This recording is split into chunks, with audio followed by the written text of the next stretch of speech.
काही दिवसापूर्वी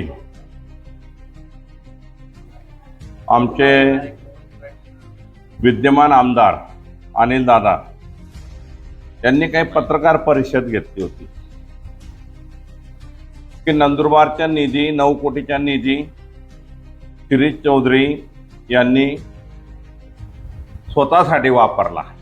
काय वेळेस त्यांच्या बुद्धीची मला कीव येते की शासनाचा निधी जोपर्यंत शासन दरबारून निघत नाही तो निघतो एक तर कलेक्टर ऑफिसला, PW खात्याला, नगरपालिका खात्याला। आता काही तिथं राजकीय वाद होते की मी नंदुरबारमध्ये भाजपचं काम करत असताना, इथं भाजपला सपोर्टिंग करत असताना मी ते सगळं त्याग केला आणि शिवसेनेमध्ये प्रवेश केला आणि अवघ्या 2 महिन्यामध्ये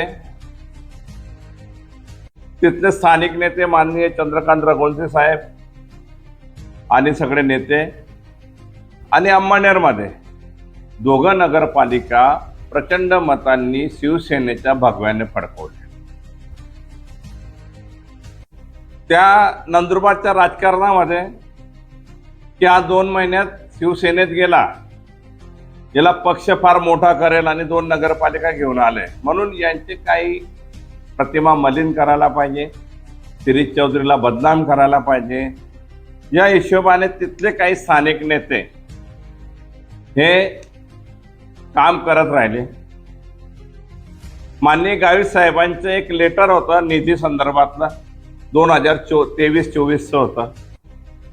त्या लेटरवर ऑलरेडी ते मंत्रालयात डेस्क ऑफिसमध्ये जमा होतं आणि ते जमा असताना मी फक्त तिथं गेलो, काही नगरसेवक आले, ते पहिले भाजपचे नगरसेवक होते, त्यावेळेस गावित साहेबांजवळ आम्ही असताना त्यांनी लेटर दिलेलं होतं, या कुठून आणलं असेल तो नगरसेवक आणि त्या कार्यकर्त्यांच्या विषयी। मी मंत्रालयात डेस्क ऑफिसमध्ये गेलो आणि तिथं जात असताना त्यांना फक्त एवढंच सांगितलं की गावित साहेब आजारी आहेत, हा पैसा रिटर्न जाण्यापेक्षा किंवा परत होण्यापेक्षा यांचं काय काम आहे ते कामात बदल करून द्या।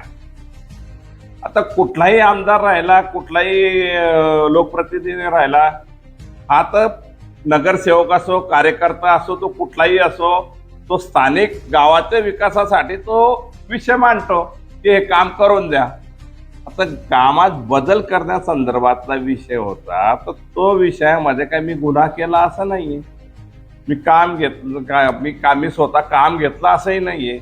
आता त्याचा बहाल इतका करून दिला की हो कामात बदल केला, लेटर पॅड चुकीचं वापरलं, हे वापरलं। मग तुम्ही लेटर पॅड चुकीचं वापरलं असेल तर त्या लेटरवर तुम्ही मान्य केलं की वो हे काम आम्ही मंजूर केलेलं होतं, हे कामाच्या बदल्यात दुसरं काम आहे, त्याचाही GR निघाला। 2 GR त्यांच्या जोड आले की पहिले आम्ही बदललेलं काम आणि ते काम त्या जागेवर दुसरा GR निघाला।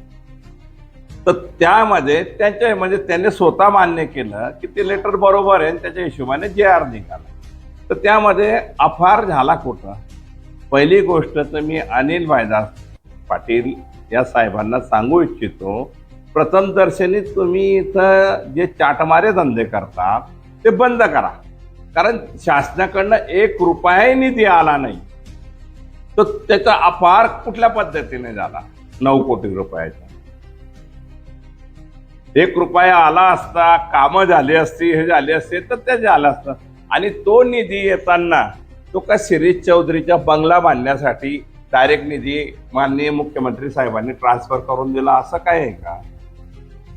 पण राजकीय षडयंत्र कशा पद्धतीने रचलं जातं आणि कशा पद्धतीने जातं याचं जिवंत व्हिडिओ कधी आपल्याला बघायचं असेल तर स्थानिक लोकांनी, काही आपल्या सर्वांना माहिती आहे, काही तिथले स्थानिक पदाधिकारी असतील, विजय चौधरी म्हणून असतील महामंत्री माजी, हे आणि SP यांची कथित व्हिडिओ काही दिवसापूर्वी आपल्याला सगळ्यांना आली, ही व्हिडिओ हे आपल्यालाही पाठवलेली। यामध्ये त्यांनी ह्या पद्धतीने संभाषण केलेलं आहे की रश्मी शुक्ला मॅडम ज्या आहेत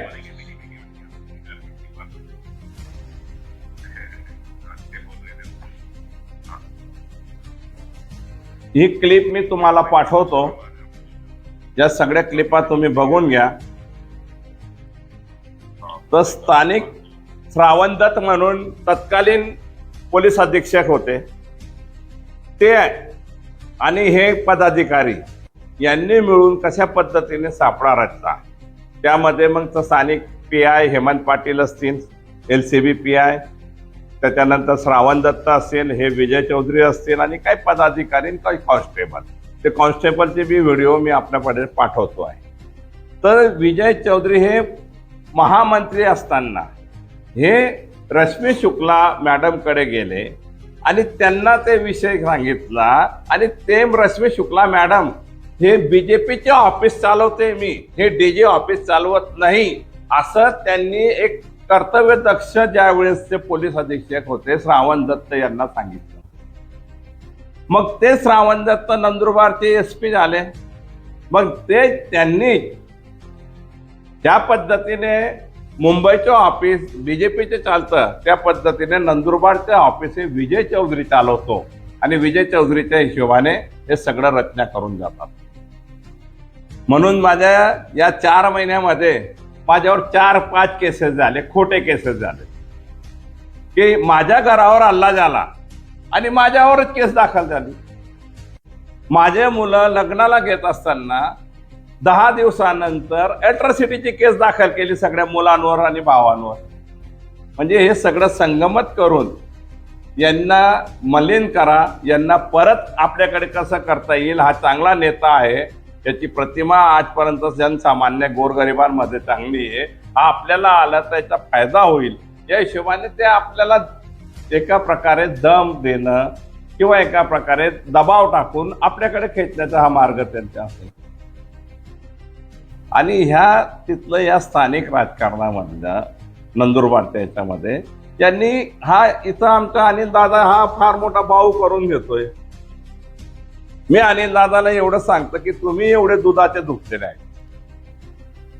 तुम्ही ज्या वेळेस निवडून आले त्यावेळेस फार मोठ्या प्रमाणे भाषण दिलं, इथं 2 नंबरचा धंदा चालू देणार नाही, रेती चालू देणार नाही, डंपरवाल्यांना सावध राहा, हा तुमचा बाप निवडून आलेला आहे. हे व्हिडिओ तुमच्याजवळ आहेत,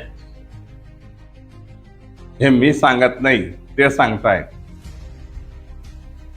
रेतीवाल्यांनी खबरदारी घ्या. त्या बिचाऱ्या गोरगरिबांनी खरी खबरदारी घेतली, परंतु या व्यक्तीने रेतीचे 4-5 ठेके हे दादागिरीने राजकीय दबाव टाकून घेतले आणि अफाट लूट त्यांनी केली.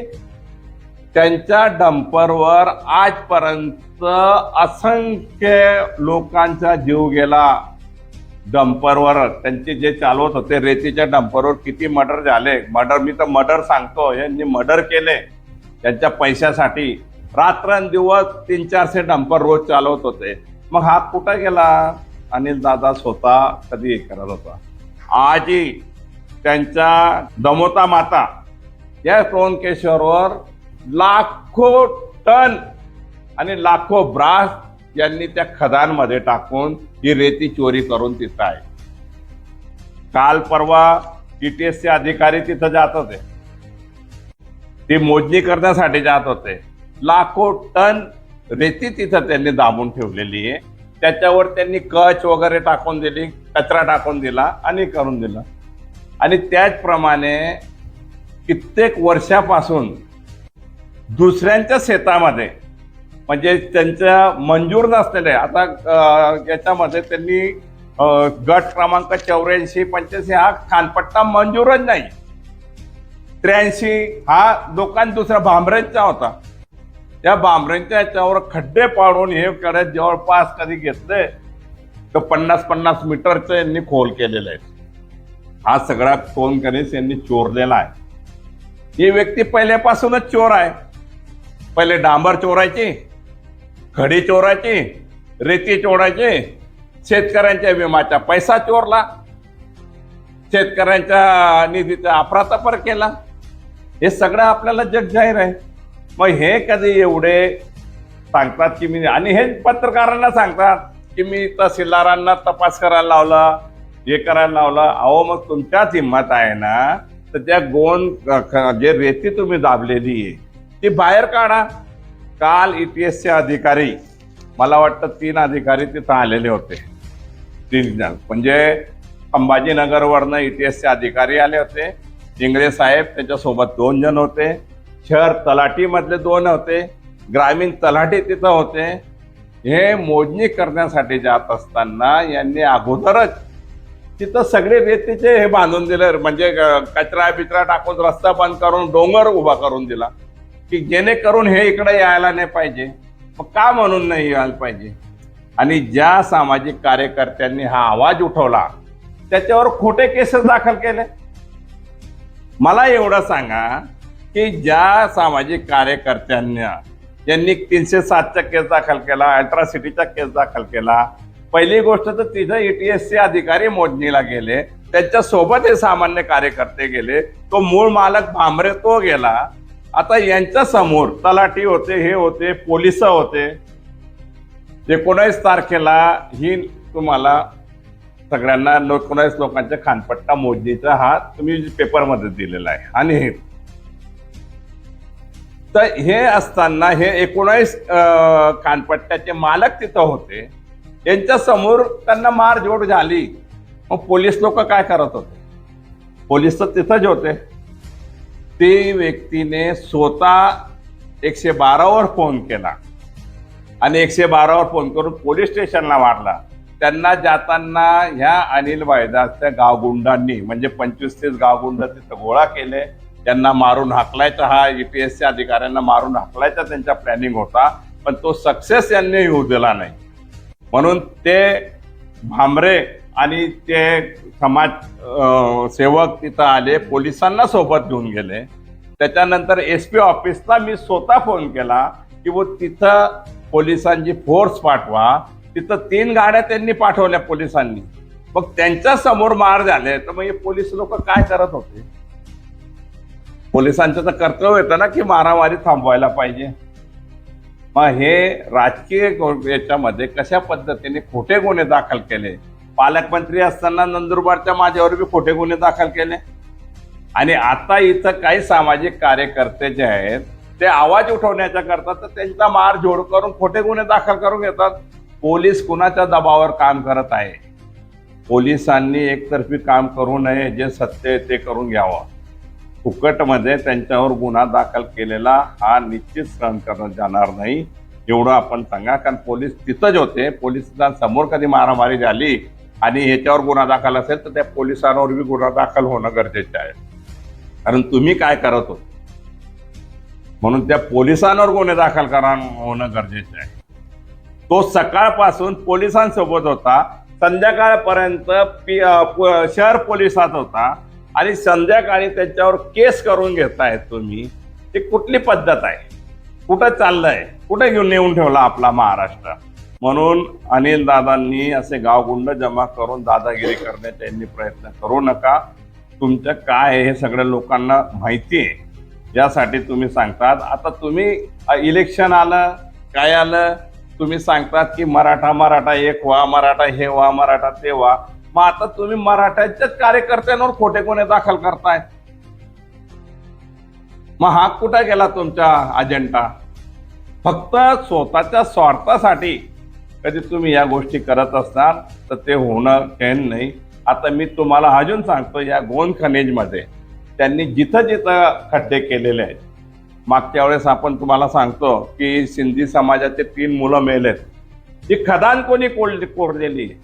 त्यांना 1800 कोटीचे काम मिळालेले आहेत रस्त्याचे, आणि यांनी हे खोदून हे सगळे खदान तयार केलेले आहेत. इनलिगल खोदलेलं आहे, इनलिगल खडीचे उत्खनन केलेलं आहे, आणि याच्यामुळे ते खदान पडले, या 3 लोकांचा जीव गेला. तर सदोष मनुष्याचा वध म्हणून या अनिल दादांवर केस दाखल करायला पाहिजे, ही आमची मागणी राहील.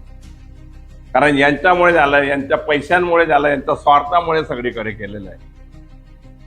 म्हणून त्या 3 लोकांचं, जे निष्पाप लोकांचा जे मृत्यू झाला, यांच्या सर्वस्वी जबाबदार हे अनिल भाईदास पाटील आहेत. कारण यांच्या खदानामुळे झालेले आहेत, त्यांनी कोरलेल्या खदानामुळे झालेले आहेत. माझ्या तर कुठला 2 नंबरचा धंदा नाहीये. इथं नाही का नंदुरबारमध्ये नाही, परंतु खोटे नाटक कशा पद्धतीने करून घ्यायचं आणि इथं माझी प्रतिमा कशा पद्धतीने मलिन करायची या उद्देशाने जे अनिलदादा काम करत असेल तर हे शक्य नाही. कारण तुमची नेचर, तुमचं चरित्र हे कसं आहे जनसामान्यांना माहिती आहे. तुम्ही किती बोलबच्चन आहात, किती चाटमारे आहात ते जनसामान्यांना माहिती आहे. म्हणून आपण केलेले सगळे जे दावे हे केले होते माझ्या विरोधात ते षडयंत्र कोणीही लोक विचारात घेत नाही. आणि मी 2-3 जणांना, भरपूर लोकांचे फोन आले मला त्यावेळेस, परंतु तेच म्हणतात जाऊ द्या दादा, असा जे चाट माऱ्या तुम्ही काय ऐकतसे ना. म्हणजे ह्या पद्धतीची तुमची जी प्रतिमा आहे प्रथमतः ती प्रतिमा सुधारवा. आणि पोलिसांना विनंती आहे की सदोष मनुष्याच्या गुन्हा दाखल करून त्यांच्यावर कारवाई करण्यात यावी. या निवडणुकीसाठी आम्ही तुम्हाला सांगतो, कारण हे आरबी कन्स्ट्रक्शनसाठी 1000 ते 1,500 कोटीचे कामं चालू आहेत. म्हणून यांनी रेती बी डांबलेली आहे, खडी बी डांबलेली आहे आणि अशा पद्धतीचे मोठे मोठे खदान निर्माण करून लोकांचा जीव घेण्यासाठी यांनी हे खदान निर्माण केलेले आहेत. स्वतःच्या पैशासाठी, स्वतःच्या स्वार्थासाठी यांनी केलेलं आहे. म्हणून या याच्यामध्ये योग्य ती चौकशी होण्यासंदर्भात आम्ही हायकोर्टामध्ये बी गेलो नाही. माननीय बावनकुळे साहेबांजवळ पण गेलं. बावनकुळे साहेबांनी सगळी चौकशीच करायला लावली आहे म्हणून ही ETSची मोजणी आली. परंतु या ETSच्या अधिकाऱ्यांना त्यांनी मॅनेज केलेलं आहे. यांनी पुढे जायला नाही पाहिजे आणि त्या पद्धतीने या सगळे, कारण कसं आहे त्यांनी जिथं तिथं ठोकून ठेवलेलं आहे. हे सगळे लेटर, हे सगळे फोटो आपल्याजवळ आहेत की याच्या खाली त्यांनी कसे गंजे लावून ठेवलेले आहेत. हे फोटो तुमच्या जवळ हे घ्या, तुम्हाला दिलेले. हे रस्ते कसे आडून ठेवलेले आहेत हे फोटो, हे तिथले लाईव्ह फोटो आहेत प्रत्येकाने दिलेले. हे बघा, हे सगळे हे करू की येथून तिकडे यायला नाही पाहिजे म्हणून त्या पद्धतीने केलेले की या लोकांनी. हे बघा सगळे फोटो आणि ही नोटीस, हे सगळे हजर असताना तिथं मारामारीच होऊ कशी शकते आणि काय करू शकता. एक सामाजिक कार्यकर्त्याला, एक पत्रकाराला त्यांनी ज्या पद्धतीने खोटे केसेस दाखल केले तर हे केसेस त्यांनी मागे घ्यावे आणि जे सत्यता आहे ते पोलिसांनी चौकशी करावी. आणि योग्य तो ज्यांनी खोटी केस दाखल करायला सांगितली असेल की ज्यांनी फिर्याद दिली असेल तर खोटी फिर्याद दिली म्हणून त्यांच्यावर योग्य ती कारवाई करावी ही मागणी आमच्याकडनं, तिथं शिवसेनेकडनं, सगळे पदाधिकाऱ्यांकडनं, सगळ्या नगरसेवकांकडनं आमची ती मागणी राहील.